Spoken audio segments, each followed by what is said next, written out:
중요한 건 당명 개전을 추진하고 당심 비율을 지역과 대상에 따라서 조정하겠다. 그리고 이 정권 내 독재를 막는 데 뜻 같으면 누구와도 힘을 모으겠다.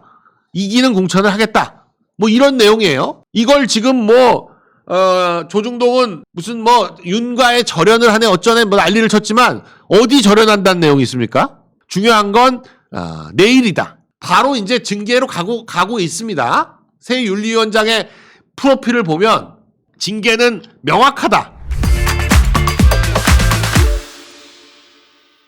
자, 지금부터 이제 장동혁 대표의 당 쇄신 방안 발표, 이것과 관련한 내용을 좀 말씀을 드려야 되는데, 이걸 사과 쪽에 중심을 두고 보실 필요가 없어요. 정확한 워딩을 말씀드리면 비상계엄은 잘못된 수단이다.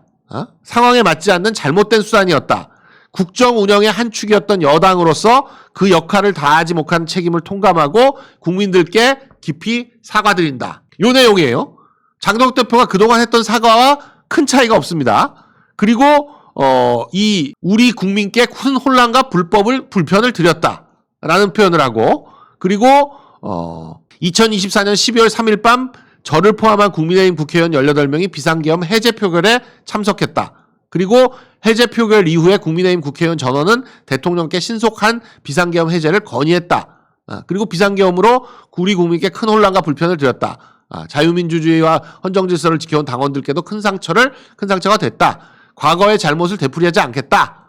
다시 과거로 돌아가 국민과 당원들께 상처 드리는 일을 반복하지 않겠다. 이런 정도를 했고요. 그리고 중요한 건 당명 개전을 추진하고 당심 비율을 지역과 대상에 따라서 조정하겠다. 그리고 이 정권 내 독재를 막는 데 뜻 같으면 누구와도 힘을 모으겠다. 이기는 공천을 하겠다. 뭐 이런 내용이에요. 이걸 지금 조중동은 무슨 윤과의 절연을 하네 어쩌네 난리를 쳤지만 어디 절연한다는 내용이 있습니까?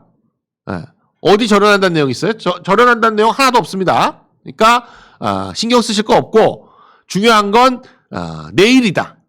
왜 원래 내일 하겠다고 했었는데 지금 벌써 이제 윤 절연은 없었다라는 말이 나오고 있잖아요. 언급이 없잖아요. 윤 대통령 얘기 한마디도 안 하고 있습니다. 오히려 이재명 독재를 막겠다라고 얘기하고 있어서 이게 지금 조중동이 그렇게 노래를 불렀던 사과하고는 아무 관계가 없다. 오히려 이 당 쇄신 방안에 방점이 찍혀 있다. 이렇게 봐야 되는 거고, 중요한 건 왜 내일 하기로 했었던 당 쇄신 방안을 오늘 발표하느냐. 중요한 건 내일 최고위원회의에서 윤리 구성이 완료가 됩니다. 지금 5일날 발표했던 윤리위원들 중에서 이 양양자, 우재준 이들이 이 비공개돼 있기로 한 명단을 공개를 하는 바람에 우재준은 본인은 안 했다고 하는 걸 보면 양양자가 한 것 같아요. 그래서 그중에 7명 중에 3명이 사의를 표명하는 바람에 반발해서 왜 비공개라고 하더니만 공개되느냐 이것 때문에 반발하는 바람에 3명은 사표를 냈고 4명으로 출범을 했습니다. 지금 명단 공개가 된 이후에 최 의원과 정 의원, 강 의원이 사의를 표명해서 새롭게 추천된 윤리위원 임명한 의결도 8일날 최고위원회 의결을 거쳐서 다 임명을 하고 8일에 윤리위원회를 구성하겠다. 윤리위원회 위원장은 윤민우 의원이 호선이 됐기 때문에 윤민우 위원장이 위원장으로 내일 임명이 되는 겁니다. 내일 임명이 되는데 이 윤민우 위원장 양력을 보시면 현재는 가천대학교 경찰행정학과 교수입니다. 그런데 경력을 보시면 외국 공부도 하고 서울대 외교학과 국제정치학 박사도 있고 하지만 핵심적인 거 보면 방첩사령부 자문위원을 2022년부터 2025년까지 했고요.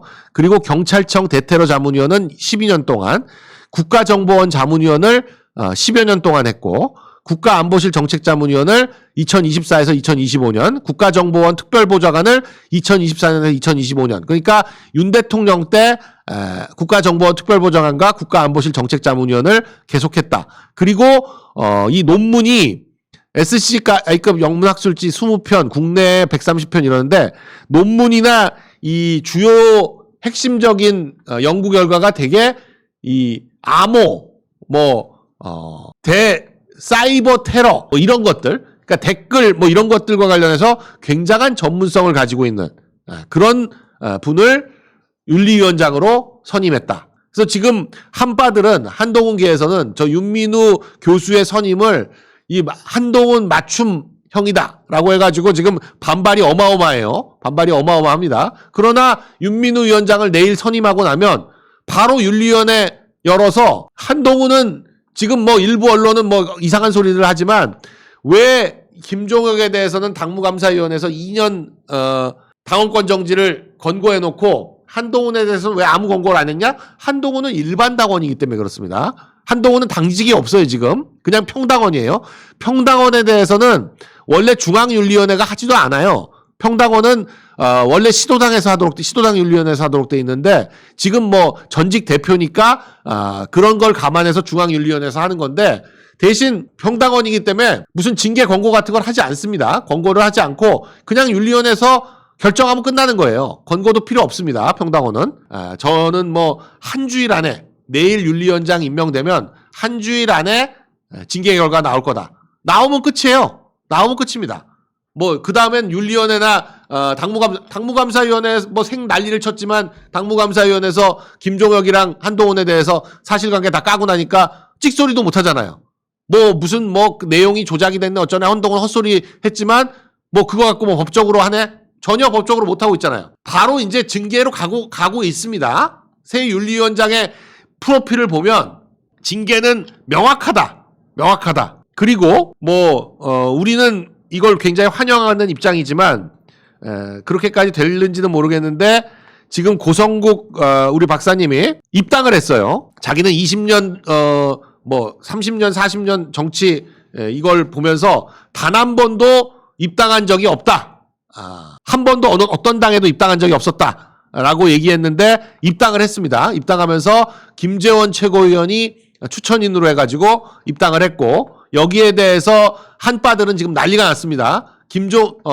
고성국 박사를 지명직 최고위원으로 임명하는 거 아니냐 뭐 이런 얘기가 있다라고 하는데 김재원 최고는 확대 해석이다 라고 얘기하고 있는데 그럴 생각 없다. 한파들은 난리가 났어요. 한파들은 난리가 났습니다. 네. 지금 여러분들 빡치면 빡칠수록 이 빡친 기분으로 국힘에 입당하시면 됩니다. 요번까지는 아마 입당이 1월 달까지 입당하셔서 당비 1,000원을 내고 2월 3월까지 내면 4월에 경선을 하게 되면 4월 경선에 투표권이 생깁니다. 근데 제가 볼 때 6월 3일이 선거기 때문에 아마도 본격적인 경선을 4월에 하게 되지 않을까 싶은 생각이 들어요. 다만 이제 기준점을 3월 말로 할 것이냐 4월 초로 할 것이냐에 따라서 달라지지만 4월 초로 책임당원 기준점을 두면 그러면 지금 올해 1월 달까지 입당하신 분들이 전부 책임당원으로서 투표권이 생기니까 반드시 지금 입당하지 않으신 분들은 꼭 입당을 하셔가지고 투표를 하셔야 된다라고 말씀드릴 수 있습니다. 네. 사과에 너무 그 중심을 안 두셔도 돼요. 그동안 장동혁 대표가 했던 선하고 전혀 넘어서지 않았습니다. 그동안도 많이 사과했어요. 장동혁 대표가. 많이 사과했는데 그 사과하고 궤를 같이 하는 한 발짝도 더 나가지 않았습니다. 뭐 윤가의 절연 이런 내용 하나도 없어요. 하나도 없습니다. 그러니까 신경 쓰지 마시고 지금 괜히 헛소리를 해가지고 국민들을 호도하는 조중동을 욕해야지 지금 장동혁 대표를 욕할 때가 아닙니다. 장동혁 대표는 심지궂게 제대로 가고 있다. 이렇게 말씀드릴 수 있어요. 강선우와 관련해서 전 보좌관이 돈 받은 적 없다라고 하고 있는데 강선우는 김병기와의 통화에서 내 보좌관이 1억 원을 받아놨다 이렇게 얘기하고 있는데 과연 이게 보좌관이 돈을 받은 게 맞느냐? 보좌관이 돈을 받았을 리가 있어요. 돈을 주면 의원을 직접 주지 왜 보좌관을 주겠습니까? 말이 돼요? 그리고 보좌관이 받았는데 왜 의원이 살려달라 그럽니까? 이건 말도 안 되는 소리고 자기가 안 받았다고 얘기하고 싶어가지고 그 김병기한테는 보좌관이 받았다 이렇게 얘기하는 거지 사실은 강선우가 받았다 이게 맞는 거죠. 그런데 지금 이 돈을 줬다고 하는 김경이라는 여자는 단순히 본인만 다주택자고 뭐 상가를 몇 채 가지고 있고 뭐 이게 문제가 아니라 이혼을 했는데 이혼한 아들이 이혼해서 아들을 키우고 있는데 그 아들이 20대 초반의 유학생인데 2022년 지방선거 때 20대 초반의 유학생이었는데 집을 11채를 가지고 있었다. 물론 변명은 그 이혼한 남편의 어머니, 시어머니가 증여해 준 거다. 이렇게 변명을 하지만 11채를 가지고 있었다. 이게 과연 국민적인 시선이 어떨까? 그래서 컷오프가 됐던 겁니다. 그래서 컷오프가 됐는데 그 컷오프 됐던 김경을 다시 살려놨다. 네. 강선우가 다시 살려놨다라는 거죠. 그래서 그리고 이 김경은 평생 부동산 투기를 어마어마했어요.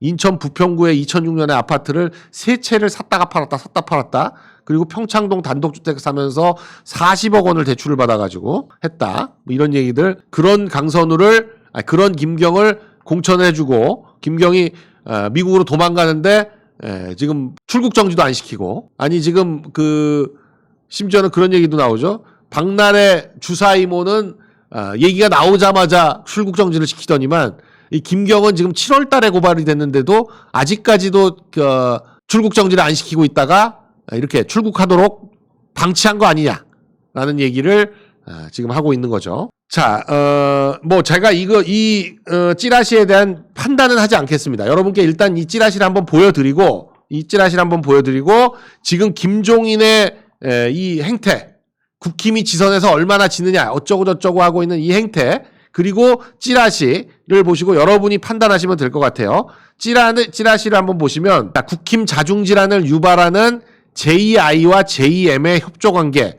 제가 볼 때 JI는 지금 보여드린 이 기사에 나온 이 노인네가 아닌가 싶습니다. 그런데 일단 하여간 찌라시 내용을 한번 읽어드릴게요. 이게 맞다는 얘기는 아니고 이런 찌라시가 돌고 있는데 여러분이 알아서 판단하시면 된다. 저는 이 찌라시가 맞다고 한다거나 그런 건 전혀 아니고 이런 찌라시가 돈다는 걸 그냥 말씀드리는 거예요. 여러분들도 이미 받으신 분도 많이 계실 텐데, 국힘의 자중질환을 유발하는 JI와 JM의 협조관계. JM은 누군지 당연히 아실 거고, 지난 대선 때 당초 MS도 최근에 떠들어낸 양반 하나 있죠. MS는 JS의 마지막 유세 때 후보 단일화를 추진 중이었음. 이 JS는 준석이죠. 준석의 마지막 유세 때 김무성이 후보 단일화를 추진하고 있었는데, 그때 기억하시죠? 김무성까지 동원해가지고 김문수가 이준석과의 단일화를 추진하고 있다. 이런 기사들도 많이 떴었고, 이준석 집 앞에 가서 사무실에 가서 새벽까지 기다렸다. 이런 얘기도 있었는데, 그런데 JI가 이를 따라다니면서 끝까지 방해했다는 관계자 증언. 이 김종인은 개혁신당, 이준석 당에 지난번 총선할 때 선대위원장 맡아가지고, 선대위원장도 맡았고, 공천심사위원장도 맡았었죠. 그래서 끝까지 다니면서 방해했다는 관계자 증언이 있다. JI는 최근 보수 언론인이라는 JGJ, 정규제죠. 정규제를 자주 만나고 있으며 관련 교수들도 끌어들이는 중이라는 증언 잇따라 최근 이슈인 바른정당 계보의 유 총리설, 이 장관 지명 추천자도 그 진원지가 JI라는 관측이 있다. 네. JM 정권이 가장 두려워하는 움직임은 윤어게인 플러스 광장투쟁 세력 플러스 마가 연합 세력이 구체화되는 것을 가장 두려워하고 있음. JI는 50대 여권 세력이 통제 가능했던 민주한국당, 그러니까 민한당 모델로 국민의힘을 순치시키려 하고 있으며 핵심 역할을 수행 중이다.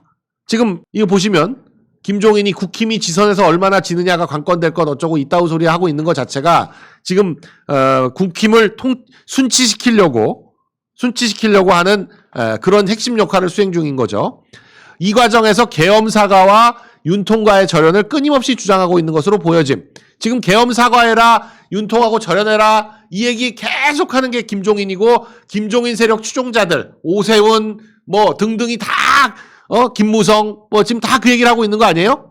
박형준. 자, JI 하수인들의 역할은, 오 시장은 MB와 밀착해서 전담 마크를 하고 있고, 한은 친한계 세력을 끌고 내부 총질을 하고 있고, HAN은 한동훈이죠.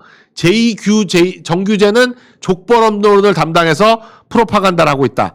위 세력은 국힘을 핵심 지지층과 분리시켜서 반신불구로 만들고 장동혁을 제2의 황교안으로 전락시켜 아무런 역할도 못하게 만드는 작전을 구사 중이다. 라는 평가가 나온다라는 거죠.